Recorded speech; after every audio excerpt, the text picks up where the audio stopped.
셜록 홈즈의 마지막 인사 중에서 마지막 인사. 셜록 홈즈의 마지막 인사 시리즈의 마지막 단편인 마지막 인사입니다. 마지막 인사는 제1차 세계대전을 배경으로 한 만큼 셜록 홈즈는 영국군 편입니다 라는 영국군을 은근히 응원하는 내용을 담고 있는데요. 이 단편이 1917년 9월에 연재가 됐으니까요. 여전히 1차 세계대전이 한창일 때였습니다. 여담에 따르면요. 1916년 코난 도일이 전선 여행을 하다가 프랑스 동부 아르곤에 들른 적이 있었는데 그곳의 지휘관이었던 웽베르 장군이 홈즈의 근황에 대해서 셜록 홈즈는 지금 영국군 병사입니까? 라고 코난 도일에게 묻자 주변에 있던 사람들이 도일의 대답을 조용히 기다렸대요. 그러자 도일은 더듬거리면서 하지만 장군님, 그는 너무 나이 들어서 군복무를 할 수 없습니다. 라고 대답했다고 해요. 언뜻 들으면 풋 웃음이 나기도 하지만 곧 씁쓸해지기도 하는데요. 아, 나이든 홈즈라. 그리고 이번 단편의 특이점은요. 이전까지의 셜록 홈즈 시리즈에서 왓슨 시점을 벗어난 유일한 작품이라고 할 수 있어요. 또 이 단편을 끝까지 들으신다면 분명 눈시울이 붉어질 거라는데 한 표 던집니다. 하지만 단편집이 하나 더 남아있으니까요. 눈물 뚝! 자, 셜록 홈즈의 마지막 인사 중에서 마지막 인사 읽어줄게요.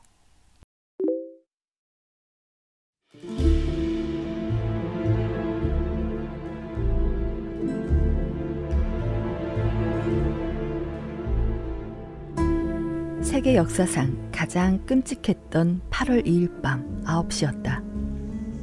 무더운 공기 속에 숨막히게 불길한 정막이 감돌았는데 누군가는 신의 저주가 내렸다고도 생각했을 것이다. 해가 진 지 오래였지만 멀리 서쪽 하늘에는 핏빛 같은 붉은 상처가 낮게 깔려 있었다. 올려다본 하늘에는 별들이 밝게 빛나고 있었고 그 아래에는 선박에서 나오는 불빛이 희미하게 깜빡였다.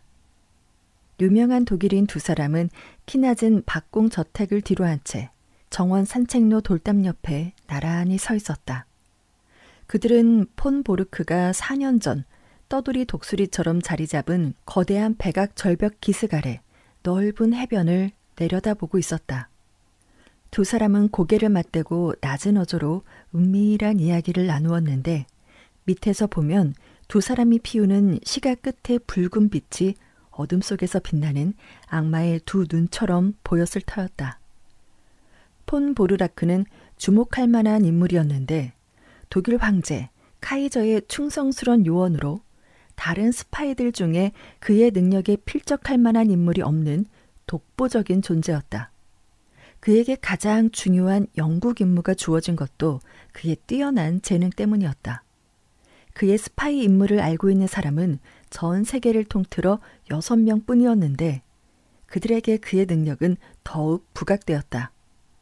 폰 보르크와 지금 이야기를 나누는 대사관 수석 서기관인 폰 헤를링 남작도 6명 중 한 사람이었는데 100마력의 대형 벤츠가 남작을 데리고 런던으로 돌아가기 위해 시골길을 막고 기다리고 있었다.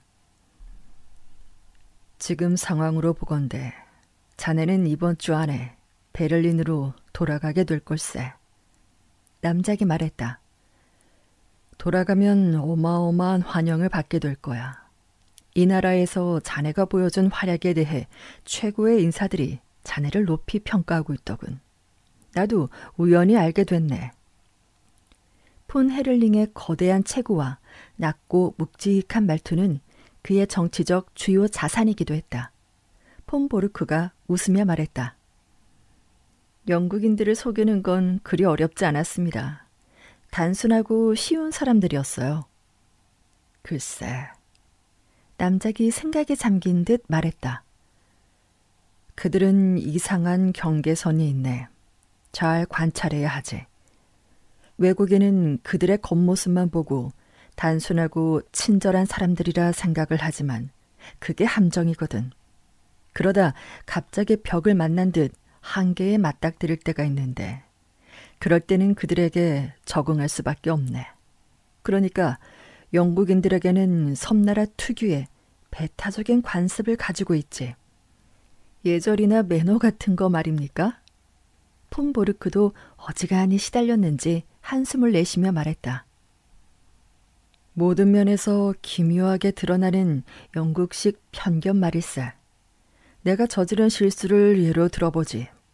자네는 내가 영국에서 어떤 성공을 거뒀는지 알고 있으니 맘 편히 얘기를 하겠네. 내가 영국에 처음 왔을 때 어느 수상의 별장에서 열린 주말 모임 초대를 받았지.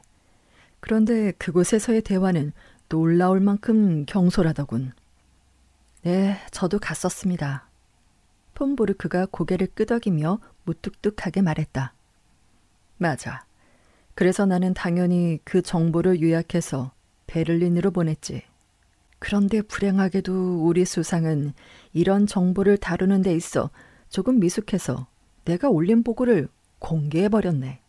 물론 정보를 흘린 게 나라는 건 간단히 밝혀졌지. 그 일로 내가 얼마나 큰 타격을 받았는지 자넨 모를 걸세. 그 이후에 영국인들은 나를 아주 단호하게 대했어. 내 명예가 회복되는데 2년은 걸렸네. 그런데 자네는 운동을 무척 좋아하는 것처럼... 아니죠. 좋아하는 척이라뇨. 전 정말로 운동을 좋아합니다. 타고난 스포츠맨이죠. 저는 운동을 즐깁니다. 그래, 그러니 더 효과적이겠지. 요트를 타고 그들과 사냥을 하고 플로도 하고 모든 경기에서 영국인에게 뒤지지 않으니 말이야. 요즘은 젊은 장교들과 권투 시합도 한다고 들었는데 결과는 어떻게 됐나? 자네를 의심할 영국인은 없을 거야. 운동 잘하는 독일인 치고는 꽤 괜찮은 남자. 술도 잘 마시고 클럽에서 노는 것도 좋아하고 악마라도 좋아할 만한 젊은 남자니까. 그러는 동안 이 조용한 시골 동네에서 영국에서 일어나는 절반 이상의 해악이 일어났지. 운동을 좋아하는 신사가 유럽 최고의 스파이라니. 자네는 천재야. 진짜 천재. 남장님, 과찬이십니다. 하지만 이 나라에서 보낸 4년은 결코 헛되지 않았다고 생각합니다. 아, 제가 작은 아지트를 보여드린 적 없죠? 잠깐 들어가 보시겠어요? 테라스는 서재 문으로 곧장 연결되었다. 폰보르크가 문을 열고 앞장서서 들어가 전등 스위치를 눌렀다.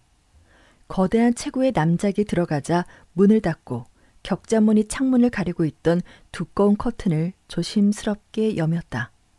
그는 신중하게 주위를 둘러본 후 햇빛에 그을린 얼굴을 남작에게 돌렸다. 별로 중요하지 않은 서류는 어제 아내와 아이들이 플러싱으로 떠날 때 같이 보냈습니다. 남은 서류들은 대사관의 보호를 받아 옮겨야 할 것 같아요.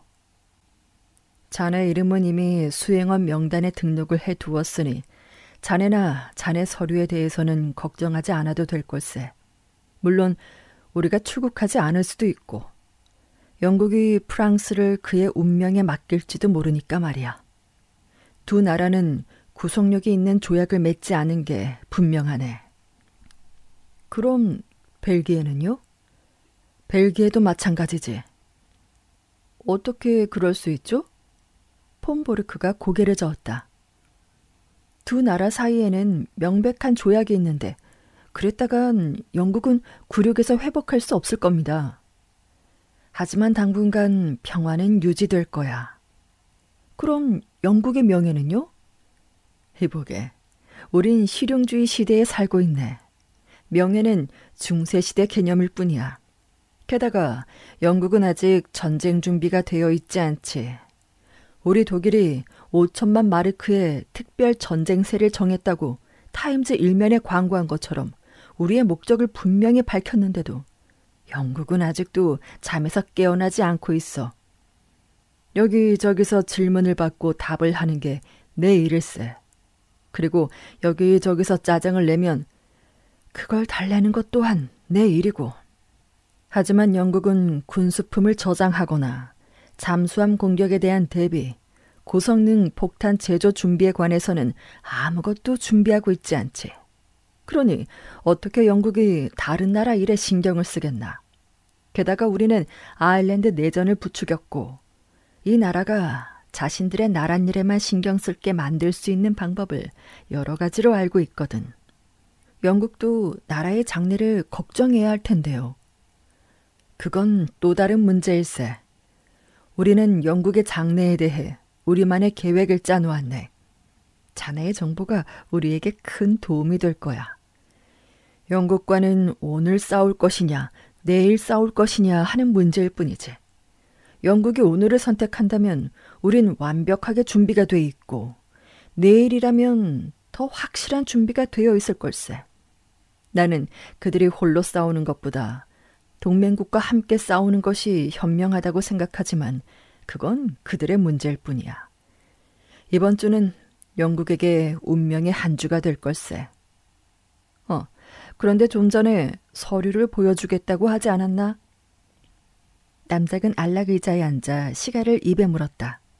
훤한 그의 대머리 위로 불빛이 반짝였다. 떡갈나무 판자로 만든 서재에는 온통 커튼이 드리워져 있었는데 커튼을 젖히자 노쇠로 만든 커다란 금고가 드러났다. 폰보르크는 시계줄에 매달린 열쇠를 떼어내고 조심스럽게 자물쇠를 조작한 후 육중한 금고문을 열었다. 보세요. 폰보르크가 손을 안으로 가리키며 말했다. 열린 금고 안으로 불빛이 비치자 서기관은 금고 안에 가득 든 것을 흥미롭게 바라보았다. 정리함마다 라벨이 붙어 있었는데 서기관은 눈으로 훑어가며 소리내 읽었다. 요울, 항만방어, 항공기, 아일랜드, 이집트, 포츠머스 요새, 영국 해협, 로사이스 등 수십 개의 제목을 읽었는데 정리함마다 서류와 설계도가 빽빽히 들어있었다. 훌륭하군 그래. 서기관이 시가를 내려놓고 살찐 손으로 박수를 쳤다. 4년간 모은 겁니다, 남자. 술을 좋아하고 승마에 열광하는 시골 신사치고는 그리 나쁜 성적은 아니죠. 하지만 이 수집품 중에서도 최고의 보물을 이제 곧 손에 넣을 겁니다. 그는 해군 암호 라벨이 붙은 정리함을 가리키며 말했다. 하지만 이미 다른 서류가 가득하지 않은가. 사실 여기 있는 모든 건 이미 쓸모없는 쓰레기가 돼버렸습니다. 해군에서 낌새를 챘는지 사용하던 암호를 바꿔버려서 타격이 좀 있었어요. 지금까지 제 스파이 활동 중 가장 큰 난제였죠. 하지만 제 수표책과 유능한 엘터몬트 덕분에 오늘 밤에 해결하게 될 겁니다. 남작이 손목시계를 들여다보더니 실망스럽다는 듯 말했다. 이런, 하지만 난 더 이상 기다릴 수 없네. 대사관은 시시각각 상황이 변해서 우리 모두 제자리를 지켜야 하지. 자네의 위대한 업적을 가지고 돌아가길 바랬는데 말이야. 엘터몬트는 약속 시간을 정하지 않았나? 폰보르크는 전보를 한 통 꺼냈다. 오늘 밤 반드시 새로운 스파크 플러그를 가지고 가겠음.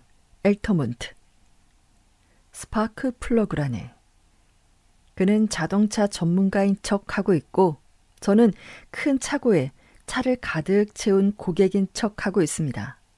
그래서 우리는 자동차 부품으로 암호를 정해서 사용하고 있죠. 만약 그가 라디에이터라고 하면 그건 전함이고 오일 펌프, 이건 순양함을 뜻합니다. 스파크 플러그는 해군의 암호고요. 정오에 포츠머스에서 보냈군. 서기관이 전보를 살펴보며 말했다. 그런데 그에게 얼마나 주나? 이번 일은 특별히 500파운드가 지급이 되고 월급은 별도입니다. 욕심이 많은 자로군. 이런 반역자가 우리에게 도움은 되지만 그들에게 주는 보상금은 무척 아깝단 말이야. 엘터몬트에겐 아깝지 않습니다. 그는 아주 유능하죠. 제가 돈만 주면 그의 표현대로 물건을 가져다 주니까요. 아, 그리고 그는 반역자가 아니에요. 범독일주의 귀족들의 영국의 적의적 감정조차 아일랜드계 미국인에게는 비할 바가 안 되니까요. 아일랜드계 미국인인가. 그가 말하는 걸 들어보면 아실 겁니다. 가끔은 그가 무슨 얘기를 하는지 이해하기 힘들 때도 있어요. 영국의 왕뿐만 아니라 영국의 영어에도 선전포고를 한 것 같거든요. 정말 가셔야 되나요?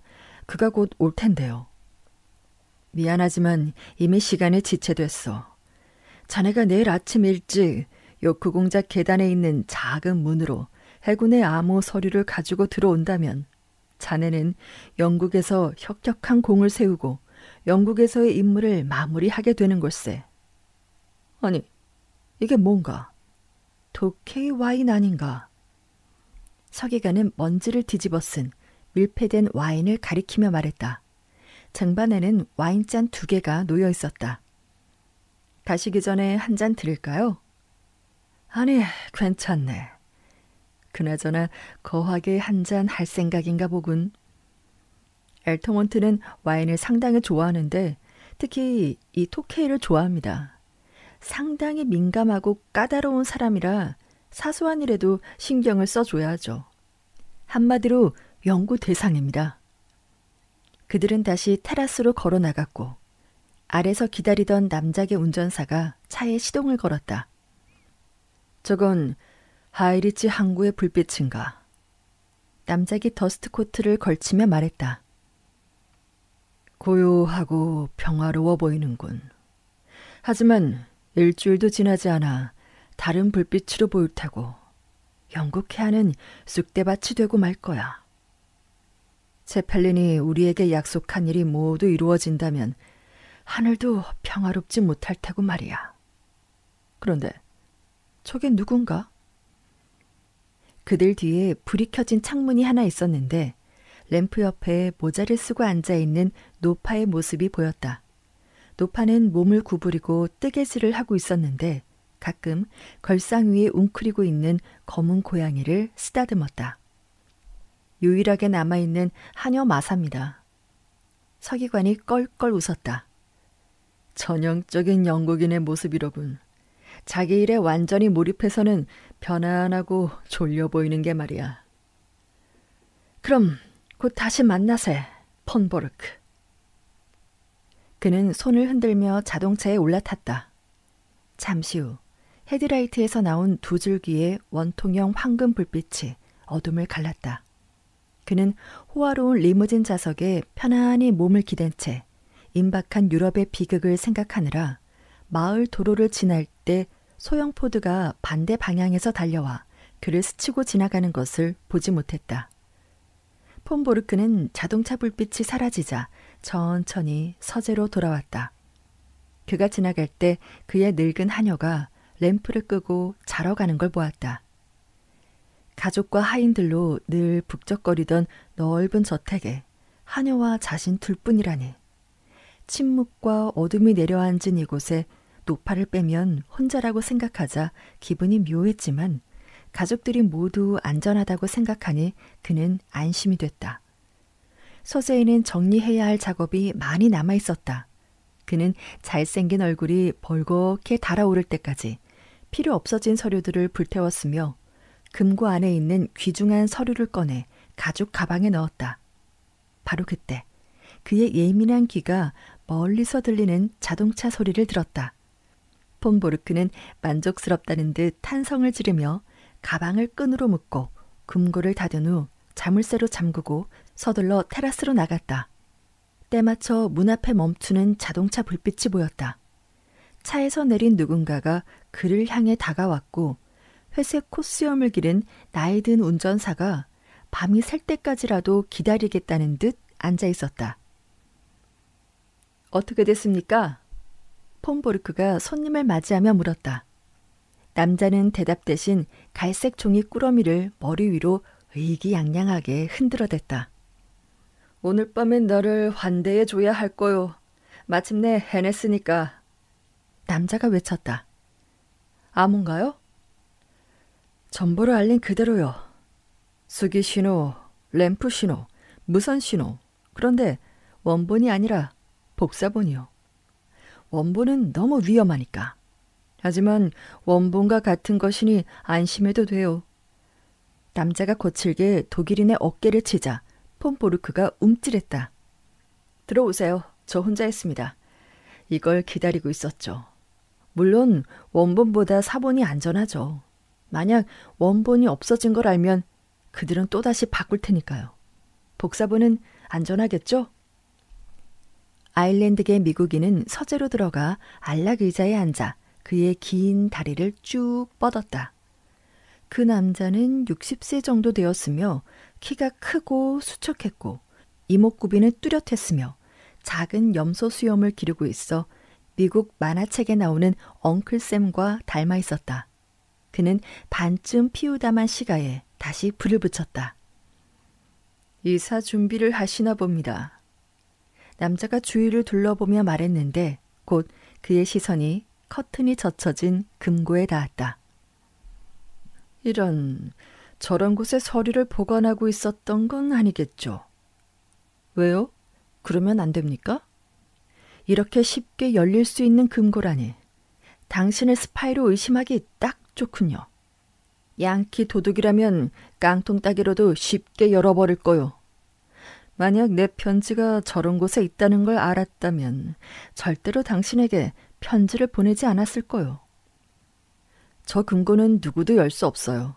어떤 도구로도 자를 수 없는 금속으로 만들어졌으니까요. 하지만 자물쇠가 있지 않소. 저건 이중으로 결합된 자물쇠인데 이게 뭔지 아십니까? 글쎄요. 미국인이 말했다. 자물쇠를 열려면 단어와 숫자의 조합이 필요하죠. 그는 일어나 열쇠 구멍 주위를 둘러싸고 있는 이중판을 보여주었다. 바깥쪽은 문자를 맞추면 되고 안쪽은 숫자를 맞추는 겁니다. 정교하군요. 그래서 당신이 생각한 것처럼 허술하지 않아요. 제가 이걸 만든 건 4년 전인데 어떤 문자와 숫자를 골랐을 것 같습니까? 그야 내가 어찌 알겠어. 문자는 어거스트 8월을, 숫자는 1914로 정했습니다. 바로 지금이죠.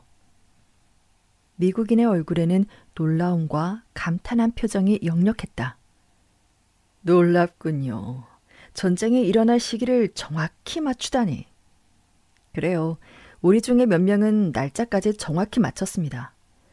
이제 때가 됐고 내일 아침 이 집을 떠날 겁니다. 그럼 내 문제도 해결해 주시오. 이 빌어먹을 나라에 나 혼자 있을 순 없소. 내 생각에 일주일 안에 영국 정부가 나를 잡기 위해 난리를 칠 텐데 나는 그 꼴을 바다 건너 보고 싶소. 당신은 미국 시민 아닙니까? 글쎄, 잭 제임스도 미국 시민이었지만 지금은 포틀랜드에서 복역 중이요. 영국 경찰에게 내가 미국 시민이라고 말을 해봤자 소용없다는 거지.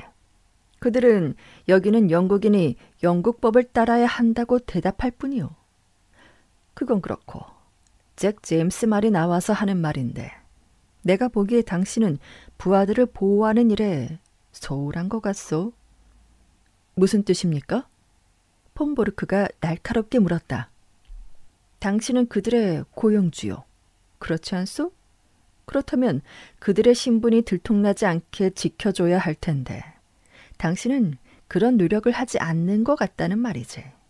제임스만 하더라도 그건 제임스의 잘못이었습니다. 당신도 알잖아요. 그는 제멋대로였어요. 제임스가 멍청하긴 했지. 그럼 홀리스는? 그 사람은 미쳤어요. 글쎄요. 마지막에 좀 이상해지긴 했지.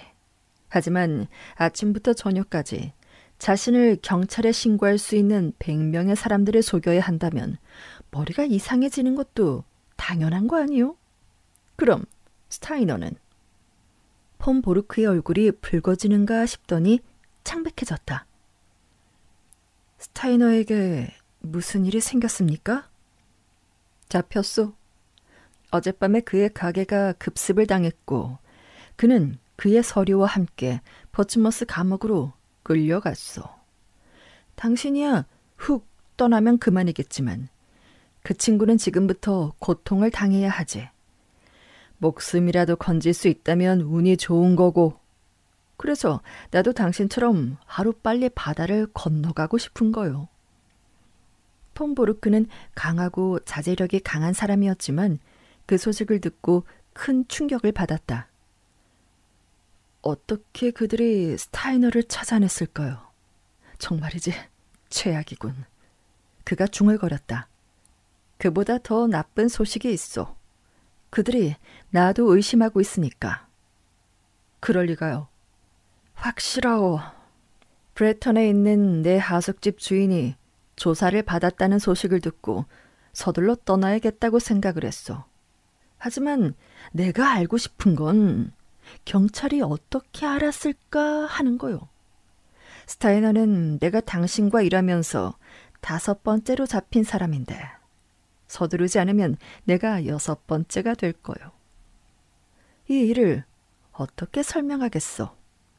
당신 아래서 일하는 사람들이 이렇게 끌려가는 걸 보고만 있는 게 부끄럽지도 않소? 폰 보르크는 얼굴이 빨개졌다. 어떻게 그런 말을... 이런 말도 못하면서 당신 밑에서 일했을 것 같소? 할 말은 해야겠소. 당신네 독일 정치인들은 요원들이 맡은 임무를 끝내면 잡히든 말든 상관 안 한다고 들었소. 폰 보르크가 벌떡 일어나며 말했다. 그 말의 뜻은 내가 그들을 넘기기라도 했단 말입니까? 난 그렇게 말한 적 없소. 하지만 어딘가에 배신자가 있을 거고 녀석을 찾아내는 게 당신이 할 일이지. 어쨌든 나는 더 이상 모험은 하고 싶지 않소. 나는 네덜란드로 갈 거요. 빠를수록 좋지. 폰 보르크는 끓어오르는 분노를 억눌렀다. 승리의 순간에 싸우기엔 우린 오랜 시간을 함께 일해왔습니다. 당신은 훌륭하게 위험한 일을 처리해줬고 난 절대 잊지 않을 겁니다. 네덜란드로 가면 로테르담에서 뉴욕항 배를 탈 수 있을 거예요. 일주일간 다른 항로는 안전하지 않을 겁니다. 자, 그 책을 이리 주시죠. 다른 층과 넣어야 하니까요. 미국인은 작은 꾸러미를 손에 쥐고 있었지만 그것을 넘기려 하지 않았다. 돈은? 그가 물었다. 뭐라고요? 보수 말이요. 500파운드. 막판에 포병대 장교가 돌변을 해서 100파운드를 더 얹어주지 않으면 나나 당신이나 위험해질 뻔했어. 녀석이 진심으로 못하겠다고 했으니까. 하지만 100파운드를 더 주고 나서야 해결이 됐어. 이 암호착을 받으려면 먼저 돈을 줘야겠어. 폰 보르크는 쓴웃음을 지었다. 나를 믿지 못하는군요. 돈을 받기 전에 책을 넘겨줄 수 없다는 거죠? 이건 그저 사업이니까. 좋아요. 원하는 대로 해드리죠. 그는 탁자에 앉아 수표책에서 한 장을 찢어냈지만 그 남자에게 건네려 하지 않았다.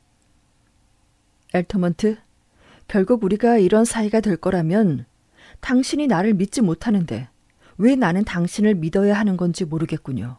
안 그런가요? 그가 어깨 너머로 미국인을 돌아보며 말했다. 테이블 위에 수표가 있어요. 당신이 돈을 받기 전에 나는 그 꾸러미를 살펴볼 권리가 있습니다. 미국인이 말없이 꾸러미를 건넸다. 폰 보르크는 포장끈을 풀고 포장지를 뜯었다. 그는 파란 표지를 보자 말문이 막힌 듯 멍하게 바라보았다. 표지에는 황금색으로 양봉 실용 핸드북이라고 쓰여 있었다. 하지만 그가 놀란 것도 잠시. 미국인이 그의 목덜미를 움켜쥐고 클로로폼을 적신 스펀지로 그의 일그러진 얼굴을 덮어버렸다. 왓슨, 한 잔 더 할 텐가. 임페리얼 토케이병을 내밀면서 셜록 홈즈가 말했다. 테이블 옆에 앉아있던 풍채 좋은 운전기사가 얼른 잔을 앞으로 내밀었다. 좋은 와인이야, 홈즈. 이건 최상급 와인일세, 왓슨. 소파에 뻗어있는 저 친구에 따르면 쉘브른 궁전에 있는 프란츠 요제프의 특별한 지하 창고에서 가져온 거라고 하더군. 아, 미안하지만 창문을 좀 열어주겠나? 클로로포름 냄새 때문에 와인 맛을 제대로 즐길 수가 없네. 홈즈는 열려있는 금고에 있던 서류를 하나하나 꺼내 폰 보르크 가방에 넣었다. 독일인은 손과 팔이 묶인 채 소파 위에 누워 잠이 들었다. 서두를 필요 없네, 왓슨. 방해할 사람은 없으니까. 아, 저기 벨을 좀 눌러주겠나. 집에는 존경하는 마사 부인밖에 없네. 이번 일에 큰 역할을 해줬지. 이 사건을 맡자마자 마사에게 일자리를 마련해줬어. 아, 마사, 기뻐하세요. 모든 일이 잘 해결됐습니다. 상냥한 노파가 문간에 나타났다. 그녀는 홈즈에게 미소를 지으며 고개를 숙였지만 소파 위에 누워있는 남자를 불안한 듯 힐끗 바라보았다. 아, 괜찮아요, 마사. 그는 다치지 않았습니다. 다행이네요. 이분은 저한테 친절한 주인이셨거든요. 그는 내가 그의 아내와 함께 독일로 가기를 원했지만 그건 홈즈 씨의 계획이 아니었잖아요. 그렇죠? 물론이죠, 마샤 부인. 부인이 여기 있다는 것만으로도 저는 안심이 됐습니다. 오늘 밤 부인의 신호를 기다리면서도요. 서기관이 와 있어서 그랬어요. 그 사람이 돌아가지 않을 줄 알았어요. 그랬다면 홈즈 씨 계획대로 되지 않았겠죠? 그럼요. 그래도 30분 정도 기다리니 창가에 램프가 꺼지는 걸 보고 이상 없다는 걸 알았습니다. 자세한 보고는 내일 런던 클레리지 호텔에서 듣겠습니다. 그러죠. 아, 떠날 준비는 다 됐나요? 그럼요. 저분은 오늘 7통의 편지를 썼어요. 받는 사람들의 주소도 적어두었고요. 잘하셨습니다. 내일 조사해 보도록 하죠. 그럼 안녕히 주무십시오, 부인. 이 서류들은 그다지 중요하지 않은 것들이네. 왜냐면 이미 오래전에 독일 정부로 보고된 것들이니까. 이 서류들은 원본으로 국외로 유출하기엔 너무 위험하거든. 그럼 쓸모없는 것들이네. 그렇진 않아, 왓슨. 적어도 그들이 무엇을 알고 무엇을 모르는지 알 수 있으니까. 이 서류 중 많은 것들이 내가 넘겨준 것들인데 아무 가치도 없는 것들이네. 독일 순양함이 내가 제공한 주레바 사이를 따라 솔렌트 강을 항해하는 걸 보는 게 내 말년의 유일한 기쁨이 될 걸세. 하지만 왓슨, 홈즈는 하던 일을 멈추고 오래된 친구의 어깨에 손을 얹었다. 나는 아직 환한 곳에서 자네 얼굴을 보지 못했네. 그동안 어떻게 지냈나? 이런, 여전히 생기발랄한 소년 같군. 홈즈, 난 20살이나 젊어진 것 같아. 하리치까지 차를 가지고 와달라는 전보를 받고 무척 행복했어. 하지만 홈즈 자네도 변한 게 별로 없는 것 같아. 그 끔찍한 염소 수염만 빼면 말이야. 이건 나라를 위해 한 희생 같은 걸세. 이 수염도 내일이면 끔찍한 기억이 되고 말 거야. 머리를 자르고 외모를 조금 바꾼 다음 미국인 행세를 하기 전에 내일 다시 클레리지 호텔로 가야 하네. 왓슨, 미국인 역할을 하는 바람에 내 영어가 엉망이 된 것 같군. 그런데 자네 은퇴하지 않았나? 자네가 사우스 다운즈에 있는 작은 농장에서 벌을 키우며 책에 둘러싸여 지낸다는 얘기를 들은 것 같은데? 맞아, 왓슨. 바로 이 책이 내가 여유롭게 지내며 이룬 말년의 결실이지. 홈즈가 테이블에서 책을 집어들고 책 제목을 읽었다. 양봉 문화의 실용적인 핸드북, 여왕벌 분봉에 관한 관찰. 혼자 썼네. 런던에서 범죄의 세계를 관찰했던 것처럼 낮에는 이 작은 벌들을 관찰하고 밤에는 열심히 연구를 한 결실이네. 그런데 어쩌다 다시 일을 하게 된 건가? 나도 그 일에 대해 깜짝 놀랐네. 외교부 장관 혼자였다면 거절을 했겠지만 수상이 누추한 집까지 방문을 했으니 어쩔 도리가 없더군. 저기 소파에 누워있는 저 신사는 영국 정부가 상대하기엔 아주 뛰어나고 대단한 인물일세. 당시 영국의 정보가 여기저기 새 나가고 있었는데 도대체 정보가 어떻게 유출되는지 알 수가 없었네. 스파이를 의심하거나 심지어 체포하기도 했지만 그들 위에 강력하고 비밀스러운 중앙 세력이 있었어. 그래서 배후를 조사하라는 강력한 압력을 받았지. 2년이나 걸렸네, 왓슨. 하지만 지루하지 않았어. 나의 순례는 시카고에서 시작을 했고 버팔로에서 아일랜드 비밀 결사에 들어가기도 했고 아일랜드 스키베린에서는 심각한 문제를 일으켜 경찰을 좀 괴롭히다가 폰 보르크 부하의 눈에 띄게 됐네. 그가 나를 유능한 인재로 추천을 한 거지. 이 정도면 얼마나 복잡한 일이 있었는지 짐작은 되나. 이후로 폰 보르크에게 신임을 얻었지만 난 그의 계획을 교묘하게 방해했고 그의 정예 요원 5명을 감옥에 넣었네. 그들을 지켜보고 있다가 임무가 최고에 달했을 때 잡아놓는 거지. 선생, 기분은 좀 어떠신가? 마지막 말은 정신을 차리고 숨을 헐떡이는 폰보르크에게 던진 말이었다. 홈즈의 말을 듣고 있던 폰보르크는 분노로 얼굴이 일그러졌으며 독일어로 온갖 욕설을 퍼부었다.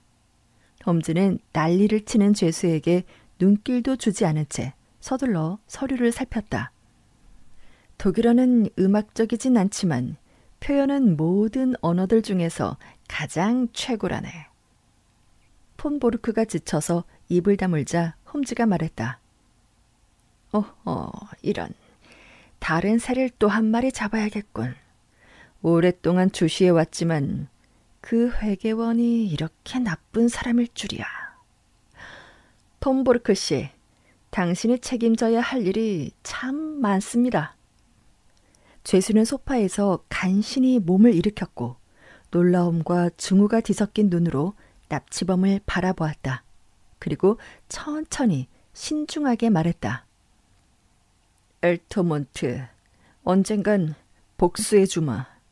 평생이 걸린다 해도 복수해 주겠어. 감미로운 노래군 그래. 홈즈가 말했다. 귀에 딱지가 앉을 정도로 들었지. 죽은 모리아티 교수가 가장 좋아한 노래였고 세바스찬 모런 대령도 휘파람을 불며 흥얼거렸지. 그럼에도 불구하고 나는 사우스다운스에서 벌을 기르며 살고 있거든. 저주받을 더러운 이중간첩. 독일인이 살기 가득한 분노로 홈즈를 노려보며 말했다. 이중 스파이라니, 그건 아니지. 난 그렇게 나쁜 사람이 아닐세. 내 얘기를 들었듯이 시카고의 엘터먼트는 존재하지도 않았어. 내가 그의 이름을 만들어냈을 뿐 이제 그는 뿅 사라졌지. 그럼 당신은 누구지? 내가 누구인지 중요하진 않지만 폰보르크 씨, 당신이 알고 싶어하니 알려주지. 사실 나는 당신 가족과 만난 게 이번이 처음은 아니야. 오래전 독일에서 꽤 많은 활동을 했었으니까 아마 내 이름을 알고 있을 걸세. 얘기해 보시지. 독일인이 험악하게 말했다. 당신의 사촌 하인리히가 공사였을 때 아이린 에들러와 고 보헤미안 왕 사이를 갈라놨지. 당신 외삼촌 폰 운투츠 그라펜슈타인 백작의 목숨을 허무주의자 글로프만에게서 구한 것도 나였고. 폰보르크가 깜짝 놀라 일어나 앉았다. 그 사람은 세상에 한 명뿐이야. 맞아. 그게 바로 나지. 폰보르크는 신음하며 다시 소파에 주저앉아 울부짖었다. 그동안 모은 정보는 거의 당신에게서 받은 거야. 그렇다면 그게 무슨 의미가 있지? 난 뭘 한 거야? 난 영원히 파멸이야. 그렇지. 믿을 만한 정보들이 아니야. 홈즈가 말했다. 넘겨준 정보를 확인했다면 눈치챘겠지만 당신은 그걸 확인할 시간이 없었던 것 같군. 독일 함대 사령관은 곧 예상했던 것보다 영국의 포가 강력하고 순양함은 좀 더 빠르다는 걸 알게 되겠지. 폰 보르크는 절망에 빠져 자신의 목을 움켜쥐었다. 곧 적당한 시점에 사소한 것들이 밝혀지게 될 거야. 당신은 독일 사람으로는 드물게 특별한 재능을 타고 태어났어. 폰 보르크 자네는 스포츠맨이고 많은 사람을 속이다가 이 꼴이 됐으니 나를 원망하지는 말게.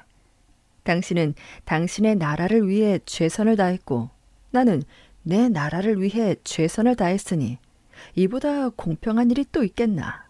게다가 홈즈가 소파에 누워있는 남자의 어깨에 손을 얹으며 말했다. 자네보다 덜 떨어진 사람에게 잡히는 것보다 낫지 않나. 자, 왓슨. 서류 준비는 끝났으니 죄수를 호송하는 데 도와줄 생각이라면 바로 런던으로 출발하세. 폰 보르크처럼 강하고 반항적인 사람을 데려가는 건 쉬운 일이 아니었다. 결국 두 친구는 각각 한쪽 팔을 잡고 정원의 산책로를 천천히 내려갔다. 불과 몇 시간 전에 유명한 외교관의 찬사를 받으며 자랑스럽게 걸었던 그 길을 말이다. 손발이 묶인 채로 몸부림치던 그는 작은 차 안에 올라탔고 그의 귀중한 가방은 그의 옆에 놓여졌다. 좀 불편하겠지만 우리도 편하게 해주려고 최선을 다하고 있네. 시가에 불을 붙여 입에 물려준다면 신뢰가 될까? 하지만 우리가 아무리 친절하게 대해주려 해도 독일인의 분노는 사그라들지 않았다. 셜록 홈즈 씨, 잘 알고 있겠지만 만약 당신의 이런 행동을 영국 정부가 지원하고 있다면 전쟁이 일어날 거야. 당신의 정부가 한 짓은 어떻고? 당신은 민간인이고 체포영장도 없고 이 모든 절차가 불법이라고. 옳은 말이지. 홈즈가 말했다. 지금 독일인을 납치하고 있는 거야. 그리고 개인 서류도 훔쳤지. 잘 안 해. 당신과 당신 공범도 무슨 짓을 하고 있는지 잘 알고 있군 그래. 내가 마을을 지나갈 때 도와달라고 소리만 쳐도 이봐. 그런 어리석은 짓을 한다면 이 마을에 있는 여관은 목매달린 독일놈이란 간판으로 고쳐달지도 모르네. 영국 사람들은 인내심이 강한 편이지만 지금은 조금 심기가 불편한 상태니까 건드리지 않는 게 좋을 거야. 폰 보르크 씨, 그냥 조용히 런던 경시청으로 갑시다. 도착하면 당신의 친구 폰 헤렐링 남작을 불러줄 테니 그가 당신을 위해 예약한 대사관 수행원 자리가 남아 있는지 확인해 볼 수 있겠지. 그나저나 왓슨, 다시 군에 복귀한다는 소식을 들었는데 이렇게 조용히 대화를 나눌 수 있는 것도 이제 마지막일 수 있으니 여기 테라스에서 잠시 있다 가세. 두 친구는 지난날을 회상하며 친밀한 대화를 나눴고 죄수는 묶인 끈을 풀어보려고 발버둥을 쳤다. 그들이 차로 돌아왔을 때 홈즈는 달빛에 비치는 바다를 가리키며 잠시 생각에 잠긴 듯 고개를 흔들었다. 동풍이 불어올 거야, 왓슨. 아닌데, 홈즈, 날씨가 따뜻한데? 왓슨, 시대는 변해도 자네는 여전하구만. 영국에는 아직까지 한 번도 불어본 적 없는 동풍이 불어올 걸세. 춥고 매서울 거야, 왓슨. 그리고 많은 사람들이 바람에 휩쓸려 사라지겠지. 하지만 그것도 신의 뜻이네. 바람이 거치고 나면 더 깨끗하고 더 강한 땅이 햇빛 아래 펼쳐질 걸세. 자, 시동을 걸게 왓슨. 출발해야지. 나는 500파운드 수표를 빨리 바꿔야 하네. 왜냐면 수표를 발행한 사람이 지급 정지를 시켜버리고 싶을지도 모르거든.